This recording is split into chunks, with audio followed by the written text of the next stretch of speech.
Doctor होते हुए medical negligence के केस में सारे डॉक्टर्स के मन में एक ना एक बार ये विचार तो ज़रूर आया है कि यार ये जुडिशरी हमारे केसेस कैसे डिसाइड कर सकती है। मतलब कि जब हमसे कोई नेग्लिजेंस होता है तो हम जानते हैं कि टेक्निकल एस्पेक्ट्स क्या हैं, उसमें दवाई क्या दी जा सकती है वगैरह वगैरह। तो इन सारे केसेस में जजेस कैसे डिसीजन लेते हैं, किस तरीके से कोर्ट अपना डिसीजन सुनाती है। तो that is on the basis of expert opinion, I must say. और एक्सपर्ट ओपिनियन देने वाले उसी फील्ड के होते हैं, वैसे ही मेडिकल ही नहीं। जैसे कोर्ट को किसी टेक्निकल फील्ड में, जैसे फॉर एग्जांपल फायर सेफ्टी हो गया, इंजीनियरिंग हो गया, स्पेस हो गया, फाइनेंस, आईटी, इतने सारी चीज़ें हो गई, इनमें जब डिसीजन देने होते हैं तो वो लॉ को प्रिज्यूम करके चलते हैं, लॉ ऑफ द लैंड को फॉलो करते हैं और एक्सपर्ट से एडवाइस देते हैं, लेते हैं कि इस केस में एक्चुअली में हुआ क्या है, हमें समझने में मदद करो। और फिर उन फैक्ट्स को केस के ऊपर अप्लाई करके कोर्ट अपना डिसीजन देती है। तो इस तरीके से एक्सपर्ट ओपिनियन काम करती है। आज जो हम बताने वाले हैं आपको इस केस के बारे में, इस केस में एक्सपर्ट ओपिनियन क्या होती है, उसकी इंपॉर्टेंस क्या होती है, और कब वो ली जाती है, कब वो नहीं ली जाती है अलग अलग कोर्ट केसेस में, ये सब इस केस में डिस्कस किया है। और ये एक लैंडमार्क जजमेंट था जिसके अंदर की एक्सपर्ट ओपिनियन और बोलम टेस्ट का क्रिटिसिज्म दोनों एक साथ यूनिकली एडेड है। हालांकि कोर्ट ने इसे डिपार्ट करने से मना किया था, इसमें डिसीजन बोलम टेस्ट के क्रिटिसिज्म पे नहीं दिया, मतलब कि उसके अगेंस्ट में नहीं दिया। उन्होंने कहा we will also follow the Bolam test but in future, एक कमेंट्री हो गई एक तरीके से। तो इस केस पे चलते हैं। देखो ये केस क्या था, ये केस था एक डिस्ट्रिक्ट मलेरिया ऑफिसर का, वी किशन राव उनका नाम था। उनकी वाइफ थी जो ठंड और कपकपी जिसको बोलते हैं फीवर इन चिल्स की कंप्लेंट के साथ में हॉस्पिटल में एडमिट हुई थी। 5 दिन तक उनका ट्रीटमेंट चला फॉर टाइफाइड। उसके बाद उन्हें हायर हॉस्पिटल में, मतलब दूसरे हॉस्पिटल में, यशोदा हॉस्पिटल में ट्रांसफर किया गया, जहाँ पे पेशेंट की डेथ हो गई। डिस्ट्रिक्ट कमीशन ने पेशेंट के फेवर में दिया, बोला कि हाँ हॉस्पिटल ने नेग्लिजेंस की है। स्टेट कमीशन ने अगेंस्ट में फैसला दिया डिस्ट्रिक्ट कमीशन के और बोला नेग्लिजेंस नहीं हुई है। नेशनल जो कंज्यूमर कमीशन है उसने भी यही बोला कि हाँ वही वाकई में कोई नेग्लिजेंस नहीं हुई है, फालतू की बात है। सुप्रीम कोर्ट ने डिस्ट्रिक्ट कमीशन का फैसला रखते हुए स्टेट और नेशनल कमीशन दोनों का फैसला पलट दिया। पार्टीज टू द केस क्या क्या थे इसके अंदर, पेशेंट की साइड से वी किशन राव, जो कि जो डिसीज थी, जो महिला जिसकी डेथ हुई थी उसके हस्बैंड थे। Then there was this opposite party में जो रिस्पोंडेंट साइड थी, उसमें निखिल सुपर स्पेशलिटी हॉस्पिटल था, एक डॉक्टर वेंकटेश्वर राव थे, और एक इंडेमनिटी इंश्योरेंस कंपनी थी जो भी पार्टी बनी थी इस केस में। अब टाइमलाइन पे आते हैं कि किस डेट को क्या हुआ। तो देखो 15 तारीख के आसपास इनको बुखार आया, 17 तारीख के लगभग इन्होंने ये महसूस किया कि फीवर विद चिल्स है। इसके बाद 20 तारीख को इन्होंने उसको निखिल सुपर स्पेशलिटी हॉस्पिटल में पेशेंट को एडमिट किया। टेस्ट कंडक्ट किए गए। जब टेस्ट किए तो इन्होंने negative for malaria and typhoid both, दोनों के लिए नेगेटिव आया। लेकिन इन्होंने फिर भी पेशेंट, जो डॉक्टर्स थे, उन्होंने ट्रीटमेंट स्टार्ट कर दिया टाइफाइड के लिए। इसके बाद में इनकी कंडीशन जो है वो और भी ज़्यादा खराब होती गई। 24 तारीख को जब इनकी तबीयत ज़्यादा खराब होगी तो इनको यशोदा हॉस्पिटल में शिफ्ट किया गया। यशोदा हॉस्पिटल की कहानी ऐसी थी कि जब इनको निखिल हॉस्पिटल से यशोदा हॉस्पिटल में शिफ्ट किया गया तब इनकी कंडीशन थी, जब यशोदा हॉस्पिटल पहुंची तो ये अनकॉन्शियस थी, ना ही इनके पल्स थी, ना बीपी था, प्यूपिल्स डायलेटेड थी, मतलब क्लिनिकली डेड कंडीशन में इनको ट्रांसपोर्ट किया गया था। सीपीआर किया, पेशेंट रिवाइव हो गया दिन में 1:35 पर। रात में 11:15 बजे करीब लगभग दोबारा इनकी तबीयत खराब हुई, जो पेशेंट थे, और उन्होंने वापस सीपीआर किया, कार्डियक मसाज किया, वट डिफिब्रिलेशन वगैरह। But the patient died eight 11:30 PM। रात को 11:30 बजे पेशेंट की डेथ हुई। जो यशोदा हॉस्पिटल था उसने अपने ट्रीटमेंट रिकॉर्ड के अंदर जो अपनी लिखा, जो अपनी नोटेशंस बताई, that was cardio respiratory failure with malaria. उन्होंने अपने डेथ सर्टिफिकेट में इसका कॉज ऑफ डेथ लिखा। अब इसके अंदर ये हुआ कि यशोदा हॉस्पिटल में जब उन्हें 11:35 पे उन्हें रिवाइव कर लिया गया, तब से लेकर रात को 11:15 तक का उनके पास टाइम था। तो उस बीच में उन्होंने ब्लड टेस्ट कराए यशोदा हॉस्पिटल में, जिसके अंदर peripheral smear for malarial parasite, PSMP positive आया, मतलब मलेरिया मिला ब्लड में, और विडाल नेगेटिव आया। इसका मतलब कि पहले जो हॉस्पिटल में ट्रीटमेंट चल रहा था निखिल हॉस्पिटल में, वहाँ पे टाइफाइड का चल रहा था, मलेरिया का नहीं चल रहा था। अब आयरनी देखो कि वो खुद, जो मरने वाली जो पेशेंट थी, उनके जो हस्बैंड थे वो डिस्ट्रिक्ट मलेरिया ऑफिसर थे वहीं पे। डिस्ट्रिक्ट कमीशन ने जो अपने डिसीजन में पाया, दैट वाज कि मलेरिया नेगेटिव था, विडाल भी नेगेटिव था, तो आपने मलेरिया के लिए तो ट्रीटमेंट स्टार्ट नहीं किया, लेकिन आपने टाइफाइड के लिए ट्रीटमेंट स्टार्ट कर दिया। एक तो आपके मलेरिया नेगेटिव आया जबकि पॉजिटिव था, आगे पता ही चला ही है। आपके यहाँ पे नेगेटिव आया, ठीक है। तो डिस्ट्रिक्ट कमीशन के हिसाब से मलेरिया पॉजिटिव था, लेकिन इनकी जांच में नेगेटिव आया। विडाल नेगेटिव था, जो वाकई में नेगेटिव ही आया। तो यहाँ पे डिस्ट्रिक्ट कमीशन ने इनको स्टैंडर्ड ऑफ केयर के हिसाब से नेग्लिजेंट माना। देखो अगर किसी जनरल प्रैक्टिशनर के साथ में ये कंडीशन हो जाती कि वो फीवर ड्रिल चिल्स को ट्रीट कर रहे होते, तो जैसे हम लोग आपस में बात करें, 10th 11th तक मुझे भी पता था कि ठंड लग के बुखार आने का मतलब है मलेरिया, मतलब इतनी कॉमन चीज़ है ये। और ठंड लग के बुखार आने के बावजूद भी जो केस शीट में नोट किया डॉक्टर्स ने, उसके बावजूद भी उनका मलेरिया का ट्रीटमेंट स्टार्ट ही नहीं किया। अब उसके पीछे उनका तर्क ये हो सकता है कि भाई मलेरिया नेगेटिव था। इन दैट केस आपने टाइफाइड का भी ट्रीटमेंट स्टार्ट कर दिया, टाइफाइड भी नेगेटिव था, विडाल टेस्ट नेगेटिव था। तो यहाँ पे एक जनरल प्रैक्टिशनर अगर ये गलती करता है, मतलब जिसके पास कोई हॉस्पिटल सेटअप नहीं है, जिसके पास लैब फैसिलिटीज अवेलेबल नहीं है, इंडिविजुअल कोई प्राइमरी हेल्थ केयर सेंटर पे कर रहा है या फिर किसी सब सेंटर लेवल पे कर रहा है, तो उसकी ये गलती माफी योग्य है। लेकिन यहाँ पे क्या है, हायर सेंटर आ गया, फैसिलिटीज ज़्यादा है, फीस ज़्यादा है, तो उस हिसाब से स्टैंडर्ड ऑफ केयर भी ऊपर उड़ जाता है। तो उस सेटिंग में ये एक्सपेक्ट नहीं किया जाता कि स्टैंडर्ड ऑफ केयर से काम किया जाए। तो यहाँ पे उन्होंने स्टैंडर्ड ऑफ केयर के हिसाब से नेग्लिजेंट माना। डेफिशिएंसी ऑफ सर्विस उन्होंने क्यों माना? क्योंकि जब पेशेंट से बोला, मतलब पेशेंट ने बोला कि मुझे ट्रीटमेंट रिकॉर्ड चाहिए, जब कोर्ट में गया उसने और कोर्ट ने भी ट्रीटमेंट रिकॉर्ड जमा कराने के लिए बोला, तो उन्होंने काफ़ी डिले से ये केस शीट जमा कराई।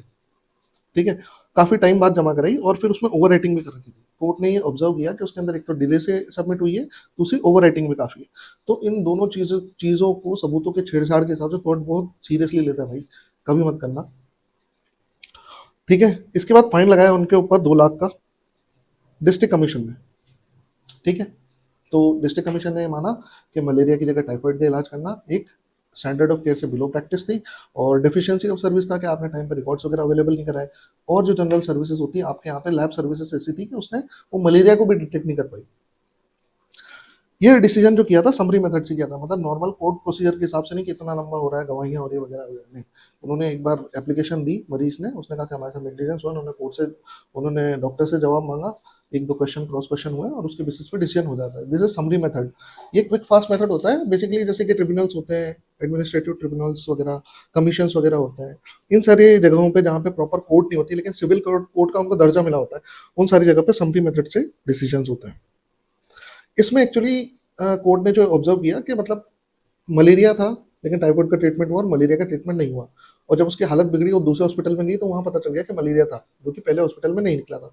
तो उन्होंने कहा कि भाई साफ ही तो पता है कि यहाँ पे स्टैंडर्ड ऑफ केयर गलत हुआ है, यहाँ पे ड्यूटी थी, डेलिक्शन ऑफ ड्यूटी हुआ, डैमेज हुआ, डायरेक्ट पॉजिशन है। In that case without expert opinion ही उन्होंने डिस्ट्रिक्ट कमीशन में निखिल सुपर स्पेशलिटी हॉस्पिटल को दोषी मान लिया और उनके ऊपर 2 लाख का जुर्माना कर दिया।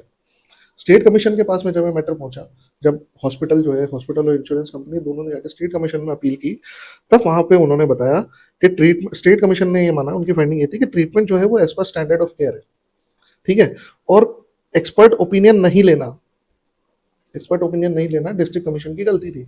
आपको कैसे पता चला कि भाई मलेरिया की जगह टाइफाइड का ट्रीटमेंट कर दिया है, वट एवर जो भी जैसी भी चीजें हैं, तो आप तो एक्सपर्ट नहीं हो, आप तो कोर्ट हो, तो आपने कैसे डिसाइड कर लिया? स्टेट कमीशन ने बोला कि बिना एक्सपर्ट ओपिनियन के इसको डिसाइड किया जाना सही नहीं है। इन्होंने इसमें रेफरेंस लिया था actually Martin of D'Souza case का, उसके बारे में भी हम डिस्कस करेंगे आगे। तो उन्होंने, जिसको मार्टिन ऑफ डिसूजा केस में ये बोला गया था कि एक्सपर्ट ओपिनियन के बिना आप डॉक्टर्स के खिलाफ डिसीजन नहीं दे सकते, चाहे सिविल हो चाहे क्रिमिनल हो। लेकिन बाद में इस डिसीजन को पर इंक्यूरियम बता दिया गया, इसी कोर्ट के थ्रू, निकल सुपर स्पेशलिटी कोर्ट के थ्रू।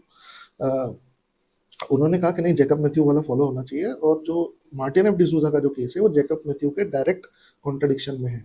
और क्योंकि जैकब मैथ्यू वाली जो बेंच थी वो 3 जजेस की सुप्रीम कोर्ट की लार्जर बेंच थी, तो उसका डिसीजन ही चलेगा। तो ये जो लोअर कोर्ट, उनसे जो लोअर लेवल की जो कोर्ट थी, जो मार्टिन एफ डिसूजा में थी, उनके डिसीजन को पर इंक्यूरियम बता दिया, मतलब इनवैलिड बता दिया गया, क्योंकि उन्होंने सारे फैक्ट्स और सर्कमस्टांसेस उसमें कंसिडर नहीं किए थे। लेकिन उन्होंने ये नहीं बताया कि क्रिमिनल केस में एक्सपर्ट ओपिनियन की जरूरत है, वो तो सारे कोर्ट मानते हैं।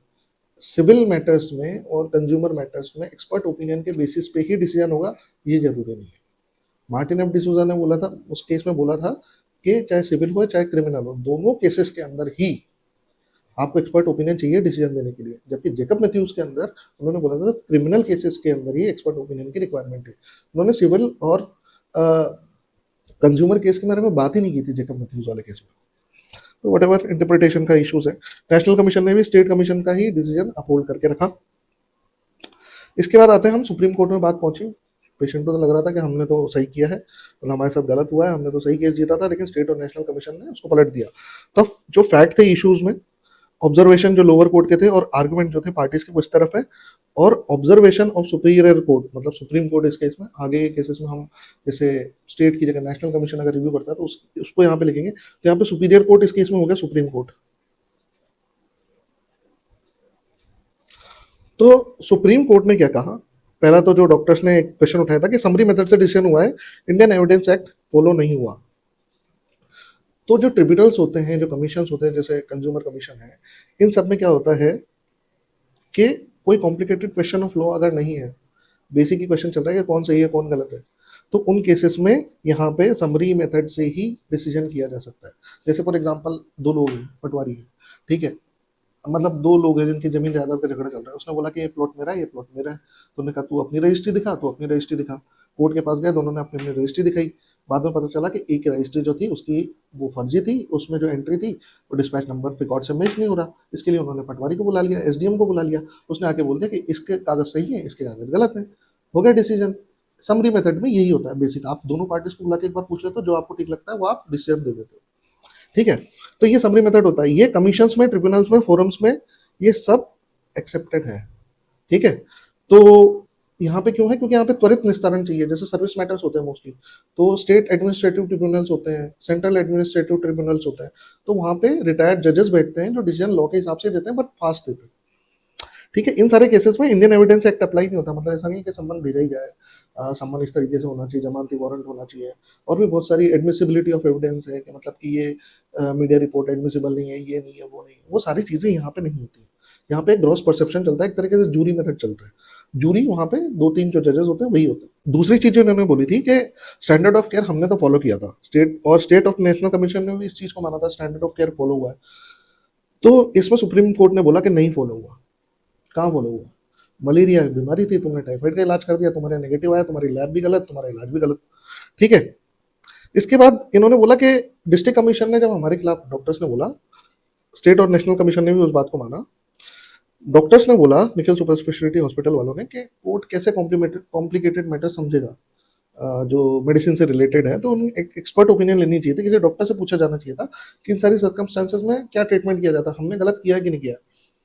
तो जो लीडिंग जजमेंट के हिसाब से सुप्रीम कोर्ट ने डिसाइड किया इस केस में, जरूरत ही नहीं है भाई, क्योंकि एक तो यहाँ पे कोई कॉम्प्लिकेटेड क्वेश्चन ऑफ लॉ नहीं था, ठीक है, कोई कॉम्प्लिकेशन नहीं था, सीधी बात थी, जो बीमारी थी उसका ट्रीटमेंट हुआ नहीं, ठीक है, कागज तुमने ढंग से दिखाई नहीं, उसमें ओवर राइटिंग करी थी, परसेप्शन भी आपका गलत है, ठीक है। दूसरा, रेस इप्सा लोकेटर अप्लाई हो रही है यहाँ पे, मतलब things of the fact speak for itself, हाथ कंगन को आरसी के, अगर आपके हाथ में कोई ये घड़ी है तो आप उसको देखने के लिए कांच का यूज क्यों लोगे, ठीक है, आप इसको देख के कहोगे हाँ ठीक है अच्छी लग रही है। तो हाथ कंगन को आरसी किया और पढ़े लिखे को फारसी किया, जो सामने दिख रही है प्रत्यक्ष को प्रमाण की क्या जरूरत है। तो इसी तरीके से रेसिप्सा लोकेटर अप्लाई होती है, जैसे कि अगर कोई पेशेंट अंदर गया, उसकी दाएं पाँव में गैंग्रीन था और बाई टांग काट के बाहर ले आए, अब उसमें क्या आप डिसीजन, क्या आप एविडेंस मांगोगे सामने वाले से, क्या एक्सपर्ट ओपिनियन लोगे, दिख रहा है ना साहब कि राइट जो है उसकी टांग खराब थी, लेफ्ट वाली टांग काट दी, गलत टांग काट दी ना उसकी, पेट के अंदर कैंची छोड़ दी, पेट के अंदर बैंडेज छोड़ दी, ये सारे क्या है, इनमें आपको किसी एक्सपर्ट ओपिनियन की जरूरत नहीं है, कॉमन मैन भी इसमें बता सकता है कि इसमें गलती हुई है, ठीक है। तो इसी तरीके से मलेरिया था, मलेरिया की वजह से उसकी डेथ हो गई और मलेरिया का ट्रीटमेंट ही नहीं हुआ, ना ही उसका डायग्नोसिस हो पाया निखिल हॉस्पिटल में, ठीक है। तो इस केस में रेस इप्सा लोकेटर एप्लीकेबल हो रही थी, कोई कॉम्प्लिकेटेड क्वेश्चन ऑफ लॉ नहीं था, तो जब सब कुछ दिख रहा था तो एक्सपर्ट ओपिनियन की जरूरत ही नहीं थी। अब ये सब चीजें तो कोर्ट ने बताई, सुप्रीम कोर्ट ने बोला कि भाई डिस्ट्रिक्ट कमीशन सही था, स्टैंडर्ड ऑफ केयर के मामले में भी, ठीक है, और समरी मेथड से सारे ही करते हैं, तो इसलिए आपका ऑब्जेक्शन एक्सेप्टेबल भी नहीं है। लेकिन उन्होंने दो बहुत ही इंटरेस्टिंग ऑब्जर्वेशन किए, एक तो बोलम टेस्ट के लिए, ठीक है, और दूसरा एक्सपर्ट ओपिनियन के लिए। तो ये जो केस है निखिल सुपर स्पेशलिटी हॉस्पिटल वाला, इसकी इंपॉर्टेंस मेडिकल नेग्लिजेंस की फील्ड में सिर्फ इसलिए है, या फिर हम कहें वन ऑफ द रीजंस इसलिए है क्योंकि इसके अंदर एक्सपर्ट ओपिनियन के क्वेश्चन को बहुत अच्छे से डिस्कस किया गया था। दूसरा, इसमें क्रिटिसिज्म किया गया था बोलम टेस्ट का, जो कि स्टैंडर्ड टेस्ट है, नेग्लिजेंस है या नहीं, डॉक्टर्स के द्वारा किया गया है या नहीं, उसको डिसाइड करने के लिए। तो अब यहाँ पे क्या हुआ, इन्होंने एक्सपर्ट ओपिनियन के बारे में पूरा स्टडी किया कोर्ट में, सुप्रीम कोर्ट ने, और उन्होंने ये गाइडलाइंस यहाँ पे दे दी एक्सपर्ट ओपिनियन कब लेनी कब नहीं। पहली चीज उन्होंने इसी केस में सुप्रीम कोर्ट के जजेस ने क्या बोला एक्सपर्ट ओपिनियन के बारे में, कि सिंपल केसेस है या जहाँ पे रेस इप्सा लोकेटर अप्लाई हो रही है वहां पे एक्सपर्ट ओपिनियन रिक्वायर्ड नहीं है, ठीक है, जहाँ पे बिल्कुल क्लियर चीज़ दिख रही है कि नेग्लिजेंस हुआ है, वहाँ पे एक्सपर्ट ओपिनियन रिक्वायर्ड नहीं है, लेना ज़रूरी नहीं है, अगर कोर्ट ले चाहे तो ले सकता है।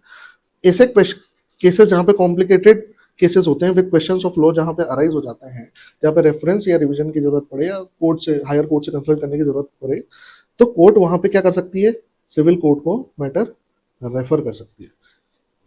कंज्यूमर कोर्ट एक कमीशन है, national commission, state commission, district commission, तो ये कमीशन है, कमीशन, ट्रिब्यूनल्स, ये सारी चीज़ें जो होती हैं ये अलग तरीके से काम करती हैं। तो इनसे ऊपर होता है अथॉरिटी में सिविल कोर्ट। तो कोर्ट जो है, अगर उन्हें लगता है कि कंज्यूमर का ये मामला है और ये कंज्यूमर कोर्ट में नहीं हो सकता क्योंकि इसमें कॉम्प्लिकेटेड क्वेश्चन ऑफ लॉ है, ठीक है, तो उस केस को वो सिविल कोर्ट में कह सकते हैं। जैसे आप मान लो आप पर्ची लेके गए, आपने आपने कोई सामान खरीदा मार्केट से, आपने चिप्स के पैकेट खरीदे, उसके अंदर कीड़े निकल आए और आप गए कंज्यूमर कोर्ट में कि मेरे चिप्स में के पैकेट में कीड़े निकले, ठीक है, कोई कॉम्प्लिकेटेड क्वेश्चन ऑफ लॉ नहीं है, इसके लिए सिविल कोर्ट उतना बड़ा लीगल प्रोसेस करने की जरूरत नहीं है। तो कंज्यूमर को वहां पे राहत देने के लिए कंज्यूमर प्रोटेक्शन एक्ट बनाया गया और एक केस के थ्रू मेडिकल प्रोफेशन को भी इस कंज्यूमर प्रोटेक्शन एक्ट के दायरे में ले आया गया। आप उससे सहमत हो या ना हो, लेकिन आज का सत्य यही है कि सारे डॉक्टर्स को कंज्यूमर कमीशन के हिसाब से ही काम करना पड़ेगा, ठीक है। तो ऐसे केसेस में क्या होता है, जहां पे अगर पार्टी एक्सपर्ट ओपिनियन देना चाहती है, जैसे इस मलेरिया वाले केस में देखें, अगर पार्टी अगर एक्सपर्ट ओपिनियन देना चाहती तो ये डिस्क्रिप्शन होता है जज का, जज चाहे तो उसको एक्सेप्ट करे, जज चाहे तो उसको एक्सेप्ट ना करे, ठीक है, लेकिन उसको नोट करना होता है, ठीक है। और अगर either party is not satisfied, अगर उसके बावजूद भी कोई पार्टी सेटिस्फाइड नहीं होती है, तो they can, every right party has the right to move to civil court under section 3 of the consumer protection act. मतलब कि अगर मैं वही चिप्स का पैकेट जो है वो लेके, अगर मेरे लिए जरूरी नहीं कि मैं कंज्यूमर प्रोटेक्शन कोर्ट में जाऊंगा, कंज्यूमर कोर्ट में जाऊंगा, नहीं, अगर मैं चाहूं तो उसको लेके और सिविल कोर्ट के अंदर भी जा सकता हूँ, ठीक है। अब तो ये हो गया, एक तो कोर्ट खुद ही सिविल कोर्ट को मैटर रेफर करते हैं, दूसरा पार्टीज अगर सेटिस्फाई ना हो तो वो सिविल कोर्ट के पास चली जाए। वैसे ये जो है ना डिस्क्रिप्शन ऑफ जज, आज तक प्रैक्टिकल एक्सपीरियंस में ऐसा नहीं हुआ कि अगर कोई पार्टी, मेरे प्रैक्टिकल एक्सपीरियंस में तो पार्टी अगर मान लो एक्सपर्ट एविडेंस प्रोड्यूस करना चाहती है बिना डिले किए, अगर उसकी डिले टैक्टिक नहीं है, तो फिर कोर्ट कभी मना नहीं करती, क्योंकि कोर्ट को तो और टेक्निकल मैटर और अच्छे से समझ में आएगा अगर कोई पार्टी अपने रिसोर्सेज पे अगर एक्सपर्ट ओपिनियन देती है। तो उन केसेस में क्या होता है, ये जज का डिस्क्रिप्शन होता तो है, लेकिन जज इसको इस तरीके से यूज नहीं करते हैं कि अगर आपने लिखा के एक्सपर्ट ओपिनियन उनके सामने रख दिया और वो बोल देंगे आपने हमसे तो पूछा ही नहीं, हमको तो चाहिए नहीं, हम तो नहीं लेंगे, ऐसा कोर्ट कभी नहीं कहती, अनलेस एंड अनटिल कोर्ट ये नहीं प्रिज्यूम कर ले कि आपका मकसद सिर्फ इस केस को डिले करना है, ठीक है।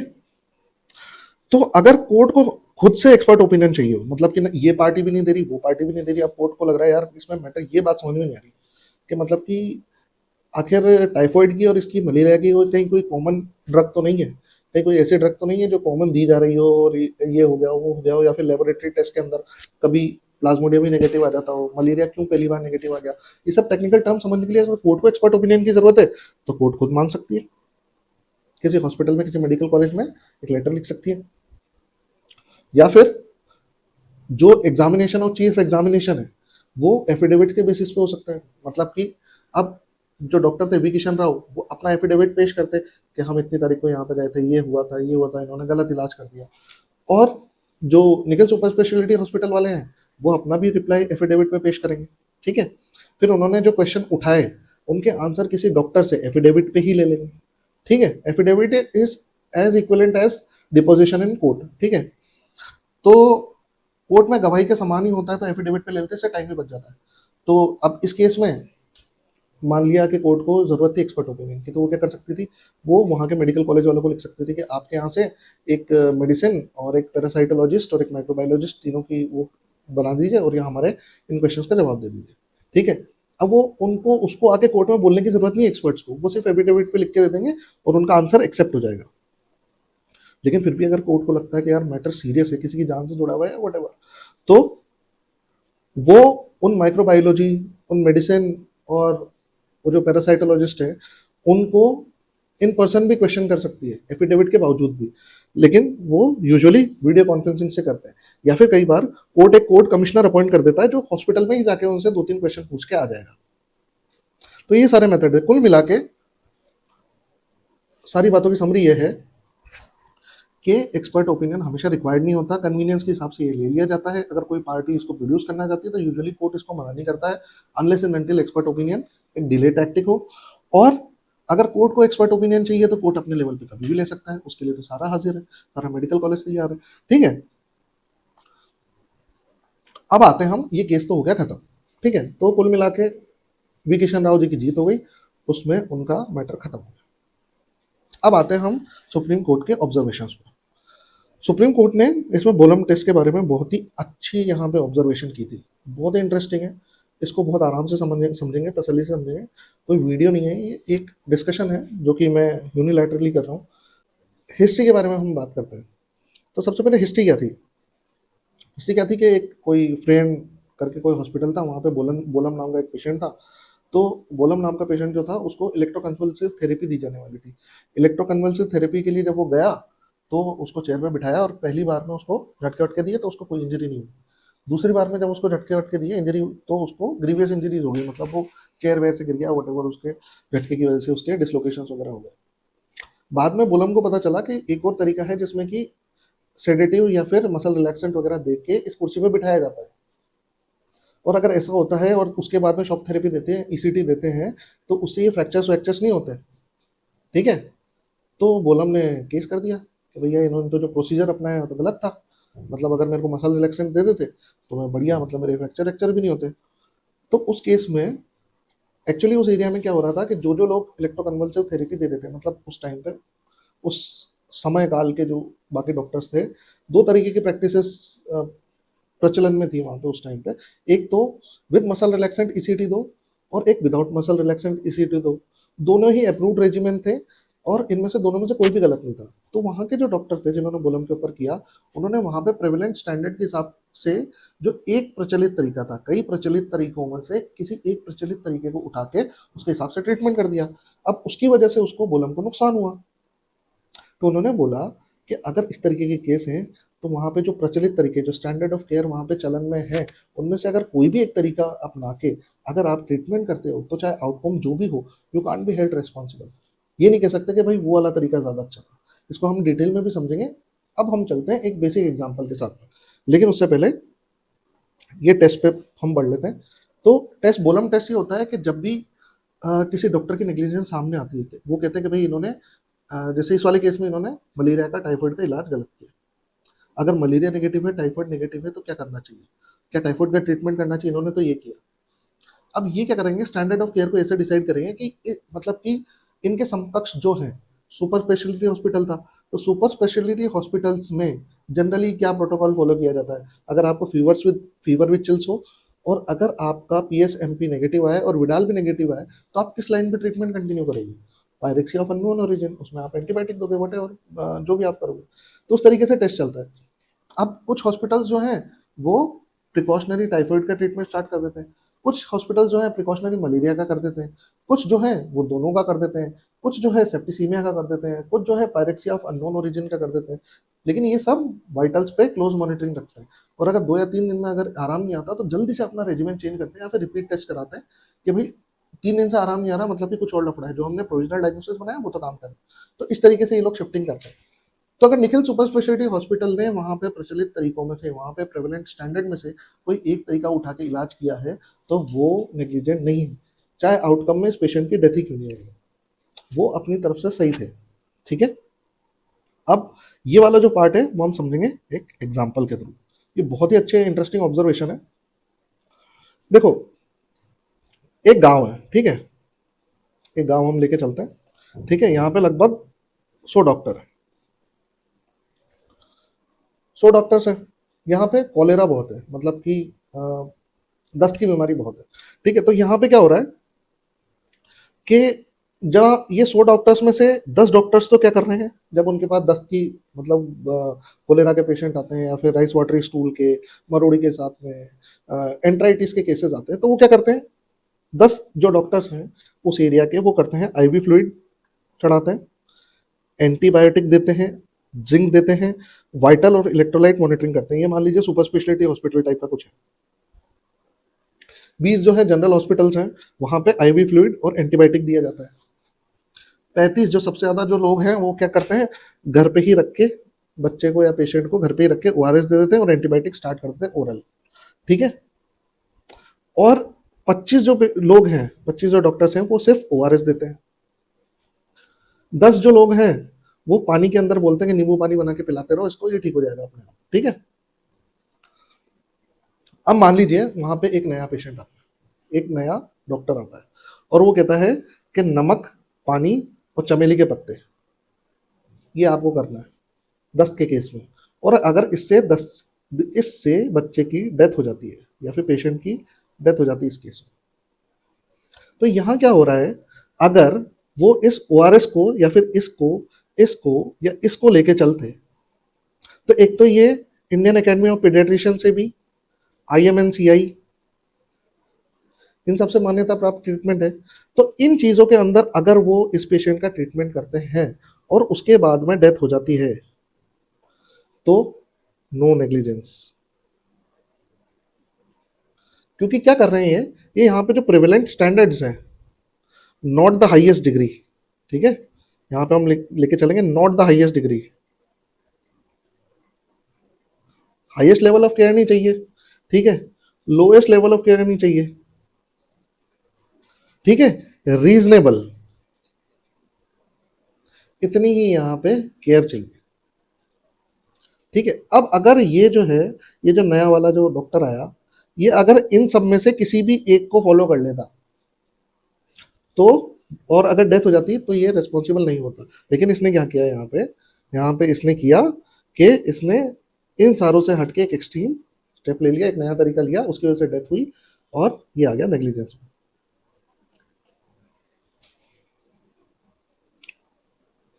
अब अगर मान लो ये इसमें करता तो भी इसका नेग्लिजेंस होता, ठीक है, क्योंकि ये स्टैंडर्ड ऑफ केयर से बिलो फॉल कर रहा है, मतलब कि स्पेक्ट्रम में इधर की तरफ जा रहे हैं। स्टैंडर्ड ऑफ केयर उन्होंने मान लिया कि ये है, ये तो हाईएस्ट डिग्री हो गया, ये लोवेस्ट डिग्री हो गया और ये स्टैंडर्ड हो गया। तो यहां पे उन्होंने ऑब्जर्वेशन किया। अब निखिल सुपर स्पेशलिटी हॉस्पिटल वाले केस में इन्होंने क्या बात की कि एक इनहेरेंट डेंजर है, अगर बोलम टेस्ट को हम फॉलो करते रहे तो हम सिर्फ ये देखेंगे कि एक इलाके में सबसे ज्यादा कॉमनली कौन सा ट्रीटमेंट हो रहा है, और अगर उससे डेथ हो रही है तो फिर नेग्लिजेंस नहीं है।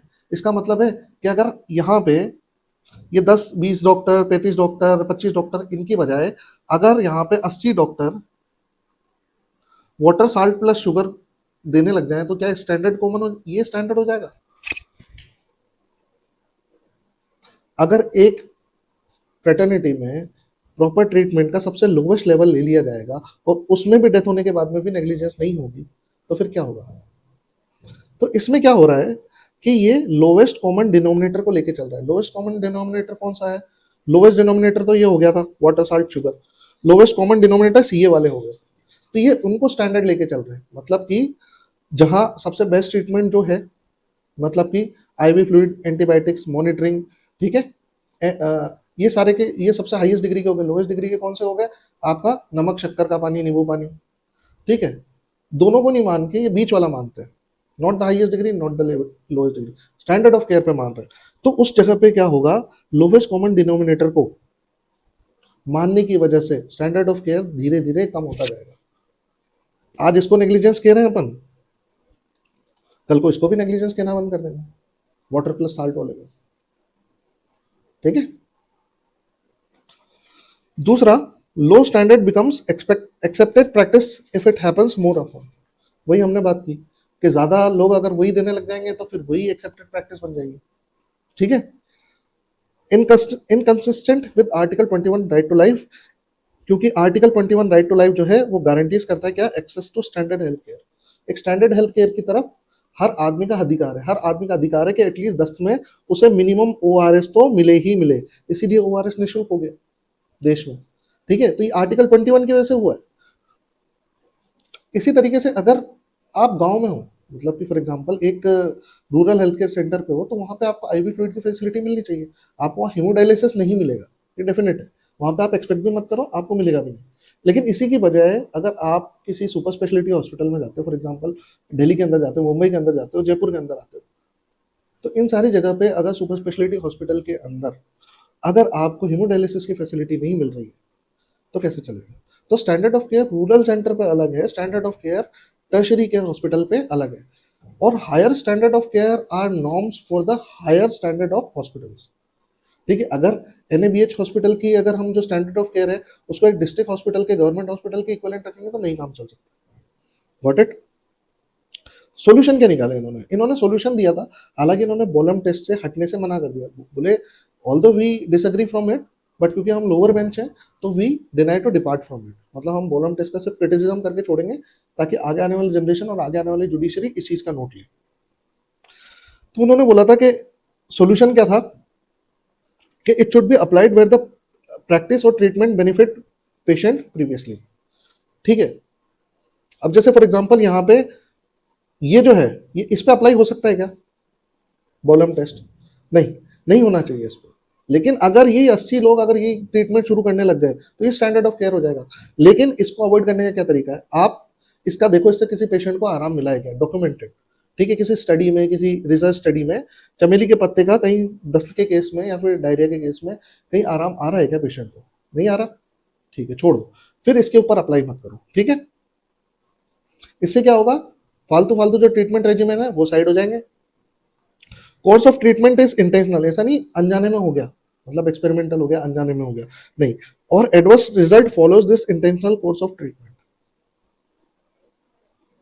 मतलब कि ऐसा ट्रीटमेंट, मतलब कि ओआरएस जिसने कि पहले बेनिफिट किया हो, डॉक्यूमेंटेड है डब्ल्यूएचओ के सबकी स्टडीज में कि ओआरएस से कितनी जाने बच गई। सिर्फ मोस्ट इंपॉर्टेंट डिस्कवरी है ये तो हेल्थ केयर में। तो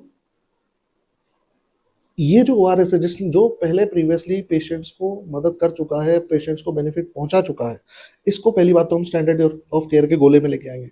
और एडवर्स रिजल्ट जो है वो इस इंटेंशनल कोर्स ऑफ ट्रीटमेंट को फॉलो करे, मतलब कि इसके बाद में डेथ हो जाए तो एक्सेप्टेड है, लेकिन क्योंकि चमेली के पत्ते से पहले किसी को आराम नहीं मिला है तो उसको फॉलो करते हुए अगर किसी की इंटेंशन किसी की डेथ हो जाए वो एक्सेप्टेड नहीं है।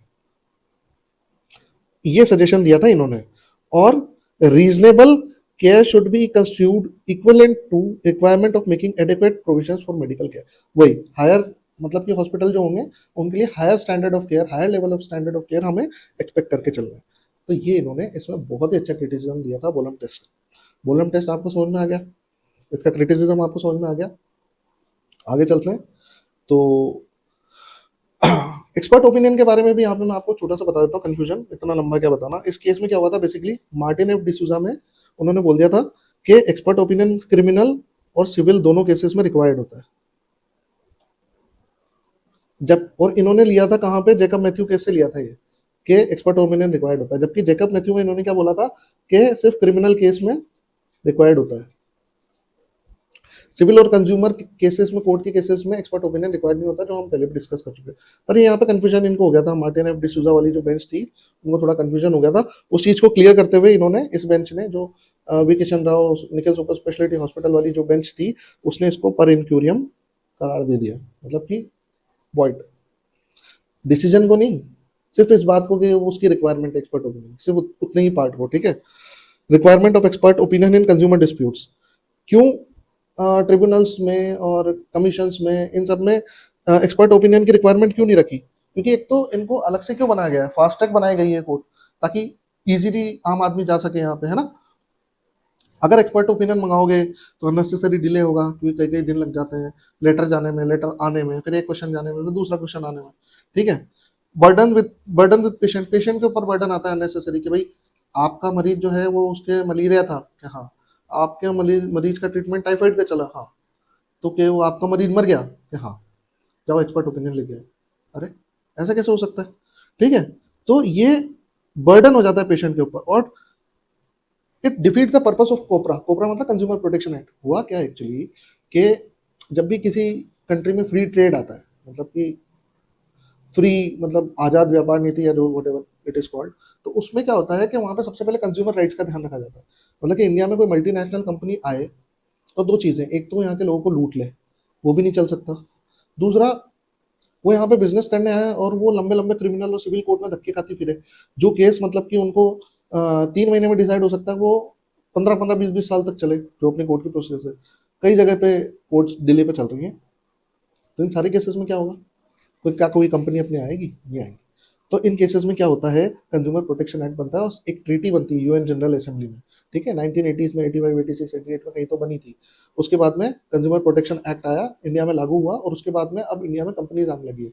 वो तो बाद में डॉक्टर्स को, मेडिकल प्रोफेशन को इसमें सर्विसेज के दायरे में रख दिया।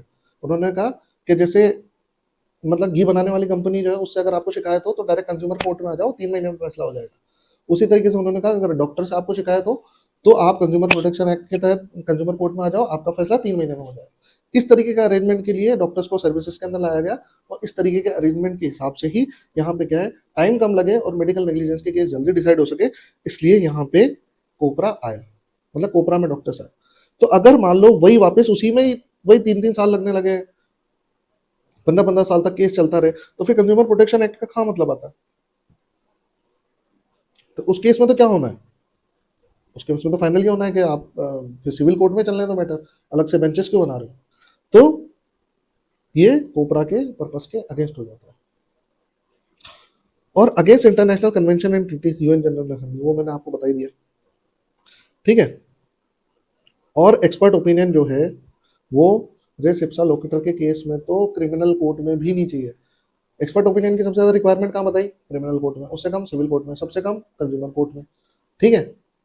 अब जहां पर ऐसे इप्सा लोकेटर लग रहा है, जैसे कि एनाफाइलेक्सिस हो गया गलत इंजेक्शन की वजह से, बिना सेंसिटिविटी टेस्टिंग के आपने पेनिसिलिन दे दिया, गलत टांग काट दी आपने, पेट के अंदर कैंची छोड़ दी, आपने टावल छोड़ दिया, ये सारे केसेस क्या है, इसके अंदर क्या एक्सपर्ट ओपिनियन की जरूरत है?